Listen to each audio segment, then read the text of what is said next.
Você vai ouvir agora Evangelho e Vida, um programa que trata das máximas morais do Cristo à luz do pensamento espírita. Produção e apresentação, Ricardo Gomes. Amigo ouvinte, é com grande alegria que aqui retornamos mais uma vez, através das ondas fraternas da Rádio Rio de Janeiro e deste programa Evangelho e Vida. Eu me chamo Henrique Parente. Estamos aqui para prestar bem atenção nessas máximas do Cristo que trazem para nós a grande oportunidade de compreendermos melhor as grandes questões que envolvem as nossas vidas. Estamos no mundo e hoje, pelas vias espíritas, compreendemos que a vida não inicia no berço e nem termina no túmulo. Que estamos por aí viajando há muito e muito tempo. E hoje, um pouco mais despertos, podemos compreender um pouquinho melhor a respeito das questões que envolvem a vida de todos os seres desse planeta. Os homens, as plantas, os animais, todos os seres e a vida como um todo, que pulsa brilhante diante de nós, dos nossos olhos, das nossas vistas, e que a gente tem uma grande dificuldade de compreender. A tendência comum é mergulharmos nesse entorno de todos nós e ficarmos vinculados aos aspectos materiais da vida. Nos ensinam que somos espíritos e até nos sentimos assim, mas até certo ponto. Mas essa identificação com o estado material nos dificulta compreender de maneira mais profunda essa verdade a respeito de todos nós. Pois o homem é espírito, ele não é matéria. Ele, como espírito, tem uma experiência material, na vida material. Mas aqui, neste aspecto material, nós estamos muito próximos dessas questões. E por conta também da evolução nossa, de cada um de nós, pois estamos mais ou menos no mesmo barco, viajando aí há muito tempo, como disse há pouco, e nessa circunstância, essa viagem, que é uma longa viagem, entre a vida material, a vida espiritual, e falo da viagem num sentido amplo, não só do momento em que nos encontramos agora, mas num sentido amplo da vida que se torna imortal para nós. Mas diante desse quadro, dessa identificação que nós nos encontramos pela vida material, a gente tem dificuldade de compreender melhor a respeito dos nossos laços espirituais. Hoje, mais instruídos pelo nosso Mestre Jesus, que já há 2000 anos esteve aqui conosco em corpo físico e em alma, é claro, nos trazendo ensinamentos que nos fornecem condições para nos libertarmos mais, no sentido de nos tornarmos mais maduros a respeito desses ensinamentos, que favorecem a nossa compreensão nos limites das nossas possibilidades. Cada pessoa, com as suas experiências próprias e com um pouco de atenção, vai perceber que realmente nós somos espíritos imortais. E através dessa imortalidade vamos desenvolvendo as nossas capacidades de percepção e vamos nos tornando pouco a pouco mais livres, pois o objetivo do espírito é exatamente ser livre, como o próprio mestre ensina naquela lição a Nicodemos, que o espírito sopra aonde quer.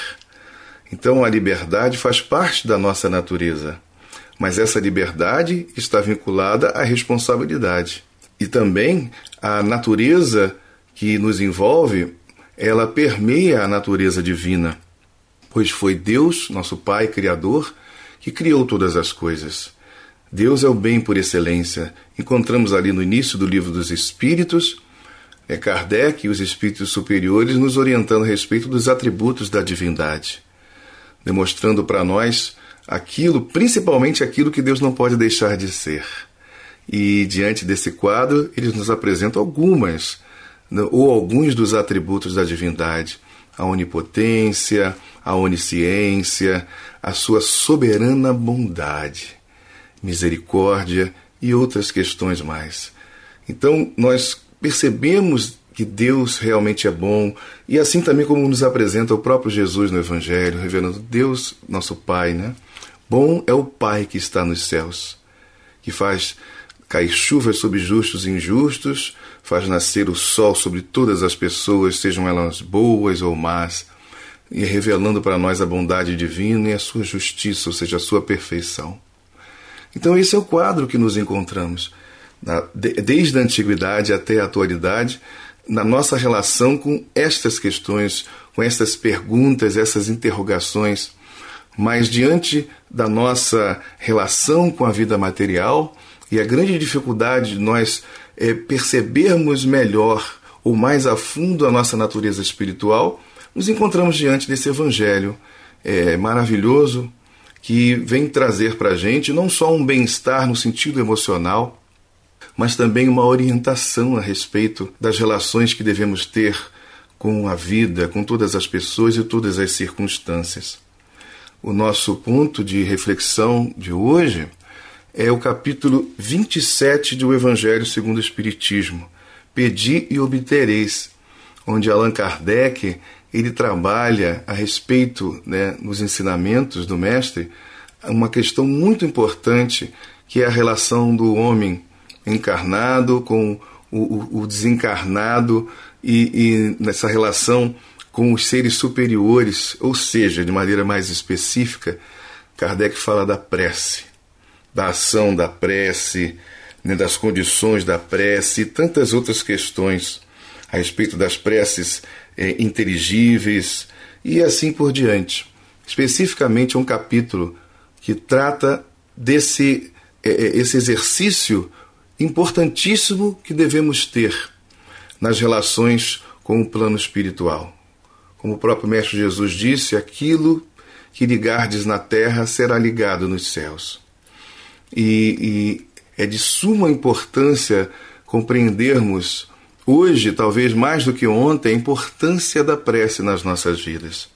E eu queria iniciar com um pequeno texto aqui, um destaque que eu faço e que consta no livro Obras Póstumas, numa comunicação onde Kardec, dialogando com o Espírito da Verdade, no dia 12 de junho de 1856, o Livro dos Espíritos nem havia sido publicado ainda a primeira edição. E depois de uma conversa com o Espírito da Verdade a respeito da missão dele, o Espírito da Verdade apresentou grandes dificuldades para Kardec. Dificuldades essas que não é qualquer um que teria condições de passar por ela, não.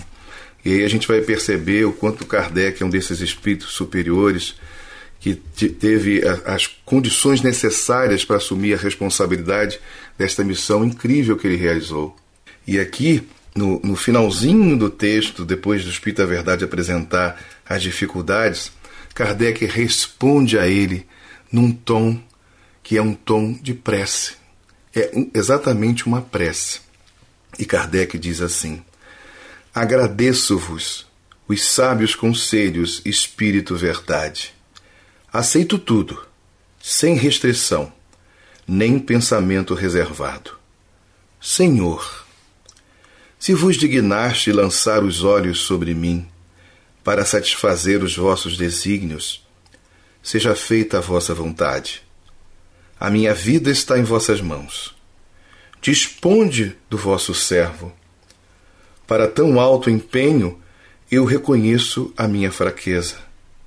A minha boa vontade não falhará, mas podem trair minhas forças.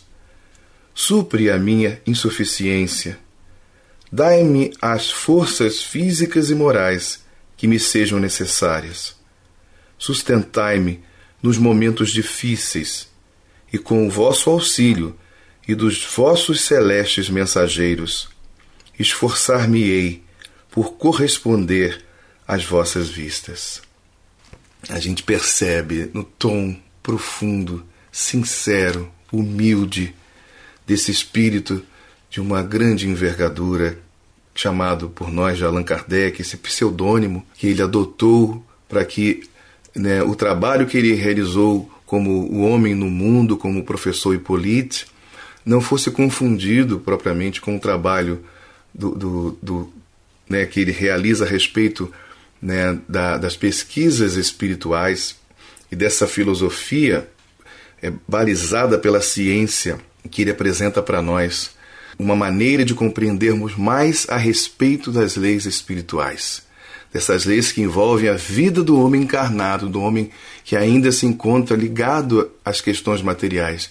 Mas este homem é um ser espiritual, que está numa experiência material, e ele precisa ser tocado também pelas questões de ordem espiritual, como sempre aconteceu, de certa forma, mas só que a partir daquele momento, né, com essa presença dos aspectos filosóficos e científicos, para que a gente pudesse melhor compreender as relações da nossa natureza espiritual consigo e para com a vida como um todo.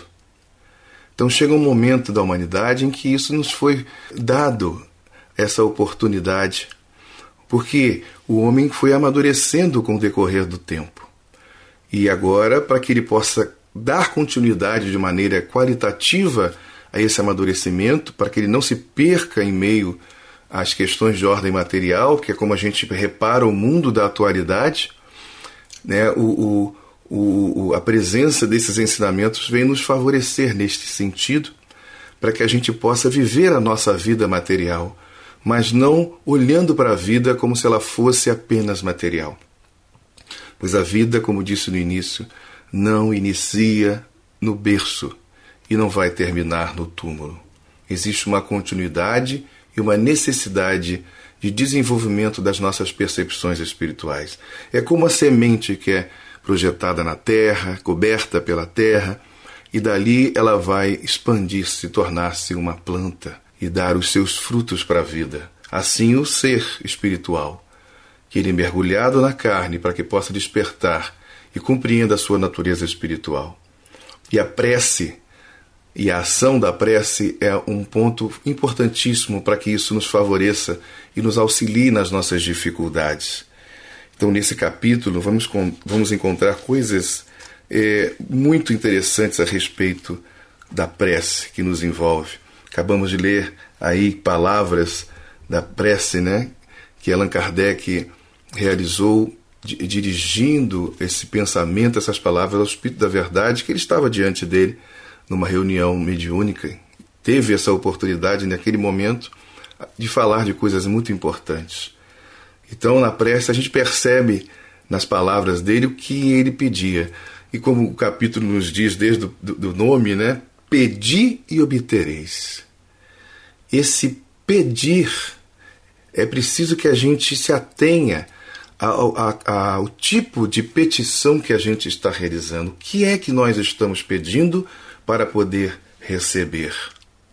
Então, é uma coisa muitíssimo importante. Senão a gente cai naquela situação de pedir e obtereis, de tudo que eu vou pedir, eu vou obter, eu vou conseguir. E a questão não funciona dessa maneira literal como a gente imagina, ou por qualquer coisa. É preciso entender o que é esse pedir, o que é que eu vou pedir e o que é que eu posso obter. Essa é uma das questões fundamentais nesse processo que envolve, né, esse estudo desse capítulo. Né? Então, nós temos basicamente duas situações na vida, né, em relação a tudo isso. Uma é entender que necessitamos de auxílio. Ou seja, isso é um exercício de humildade. Para quê? Para que a gente possa conquistar algo ou superar uma dificuldade. Uma outra questão é entender o que temos em nós. E isso é fundamental também. Ou seja, o que existe em nós? Existe um poder? Sim, existe. E é preciso ser descoberto esse poder. É preciso ser utilizado e aperfeiçoado. Essas duas situações precisam caminhar juntas. Elas se complementam. É um despertar das forças mediúnica e anímica do ser. É algo importante da gente perceber. Então, o ser humano possui um potencial criador em si mesmo. E precisa despertar isso precisa ser despertado, porque ele é filho de Deus. Mas ele precisa do auxílio. E aí, a mediunidade, o contato, a busca com os seres superiores, que é essa a nossa intenção, para nos auxiliar no processo de desenvolvimento da vida.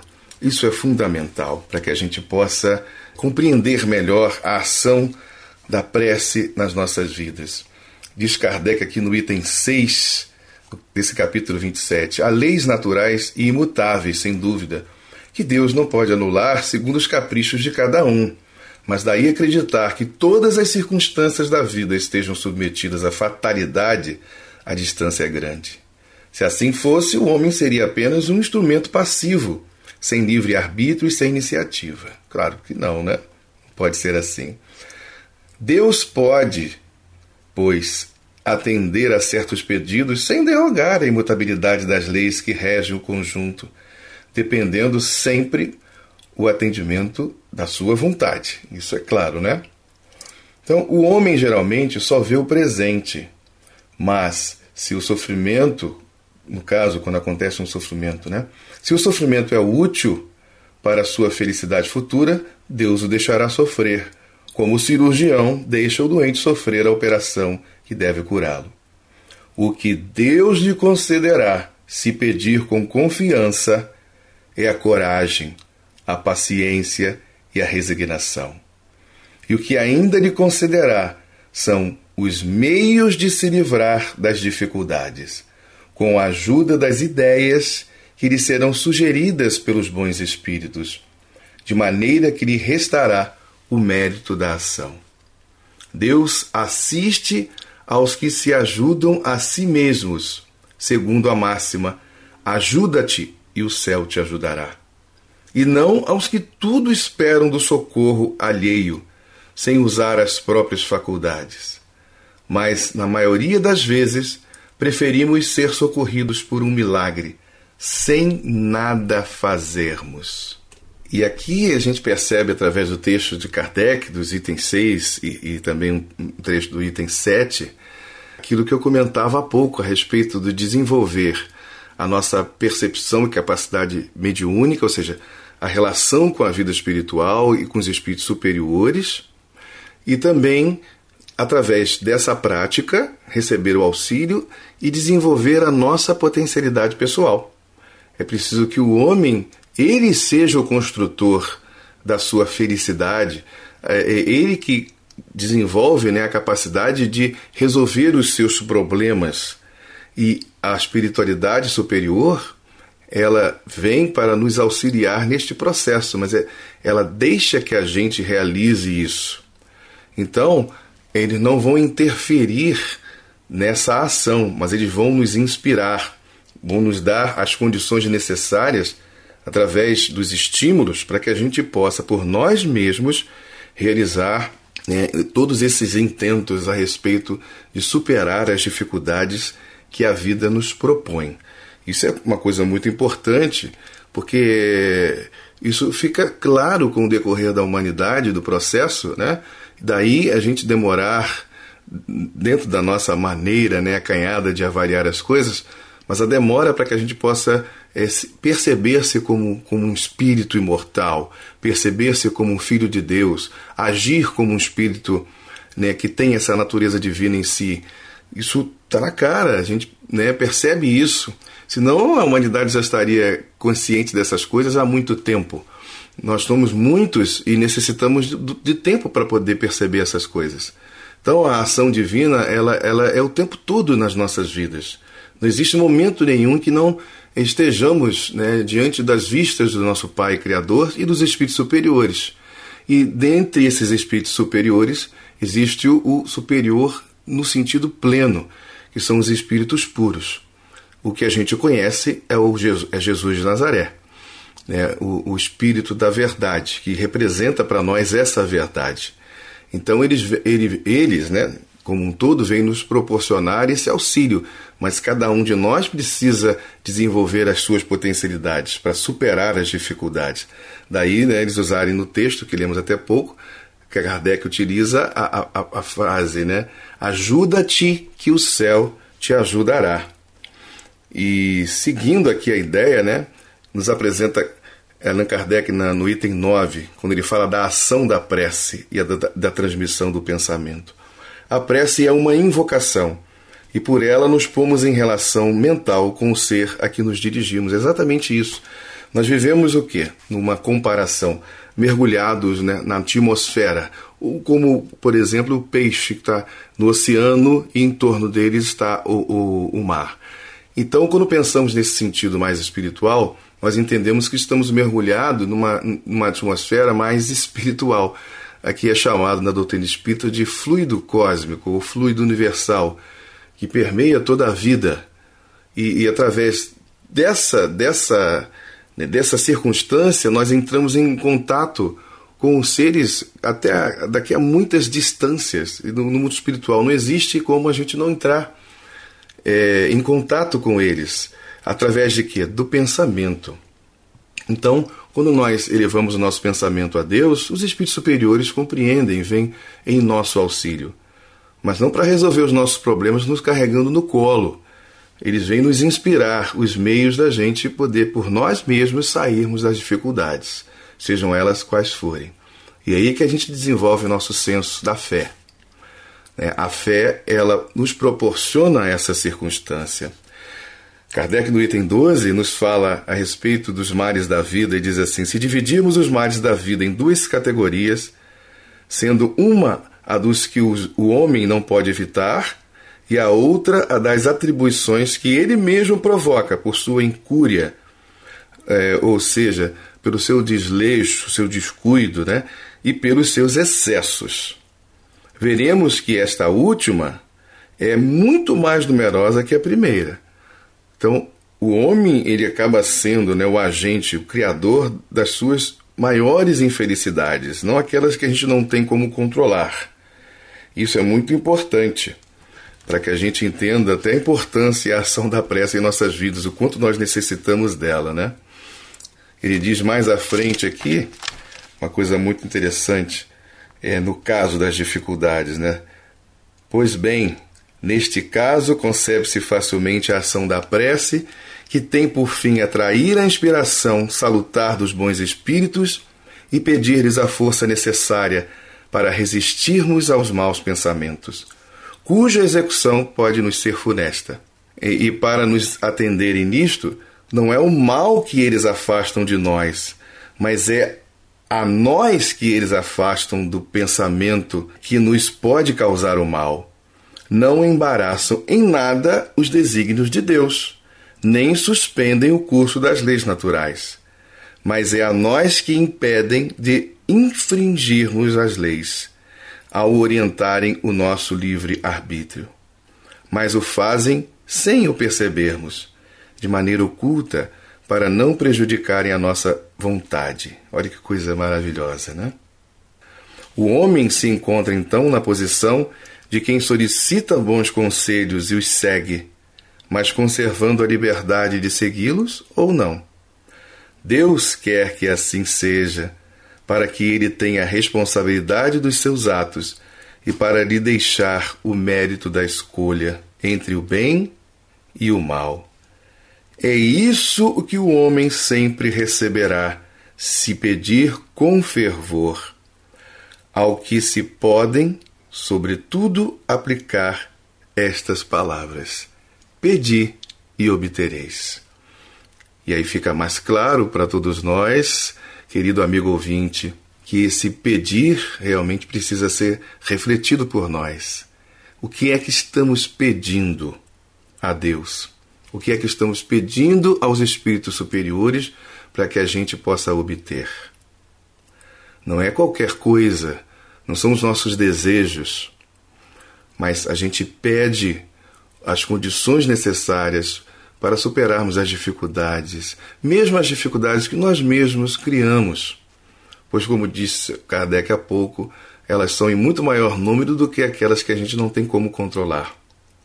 Mesmo estas, a gente sim deve exercer essa ação de levar os nossos pensamentos a Deus e aos bons espíritos, pedindo a força necessária, a orientação, mas que a gente esteja disposto, como o trabalhador da última hora lá que estava aguardando alguém que o pudesse contratar para trabalhar, que estejamos dispostos a lutar, trabalhar para vencer os obstáculos e desenvolver a nossa própria vida por nossa própria conta, porque todos nós temos condições de assim o fazer. E eu vou me despedindo aqui do querido amigo ouvinte. Esse assunto é incrível, é pano para manga, mas o nosso tempo aqui não nos permite continuar, e fica aqui apenas uma reflexão com o auxílio dos textos kardecianos para que a gente possa orientar-se a respeito da importância que a prece tem nas nossas vidas. Muita paz a todos. A Rádio Rio de Janeiro apresentou o programa Evangelho e Vida.